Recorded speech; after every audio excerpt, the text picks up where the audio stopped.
In this video, I'm going to show you how to sync Lightroom Mobile to desktop in just a few simple steps, so your photos stay connected across both devices automatically. This is perfect if you edit on your phone and want to finish your work on your computer without exporting, re-importing, or wasting time moving files manually. If this tutorial helps you, make sure to hit the like button and subscribe for more quick software guides. Let's jump right in. The first thing you need to do is make sure you are signed in with the same Adobe ID on both Lightroom Mobile and Lightroom Desktop. This is the most important step because syncing only works when both apps are connected to the same account. So on your phone, open Lightroom Mobile and check that you're signed into the correct Adobe account. Then, on your computer, open Lightroom Desktop and confirm that you're using that exact same Adobe ID. If the accounts don't match, your photos will not sync properly, so take a moment to double check before moving on. Once that is confirmed, go to Lightroom Desktop and turn sync on. Look at the top right corner of the app and click the cloud icon. That cloud icon is what controls syncing in Lightroom. After you click it, make sure sync is turned on. If it's off, switch it on so Lightroom can begin connecting your mobile photos to the desktop version.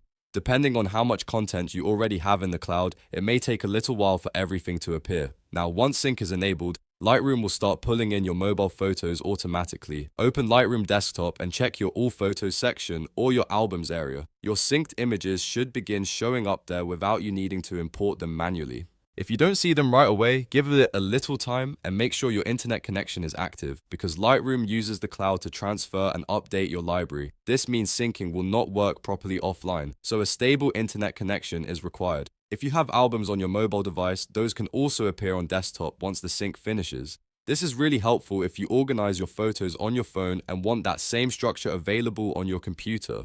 You can then continue editing on desktop with a larger screen and more control while still keeping everything in the same Adobe ecosystem. So to quickly recap, sign in with the same Adobe ID on both devices, turn on sync using the cloud icon on Lightroom Desktop, and then check all photos or albums to confirm your images appear automatically. That's all there is to it. It's a simple process, but it saves a lot of time and keeps your workflow smooth across mobile and desktop. If this video helped you, please like the video and subscribe for more Lightroom and software tutorials. Thanks for watching, and I'll see you in the next one.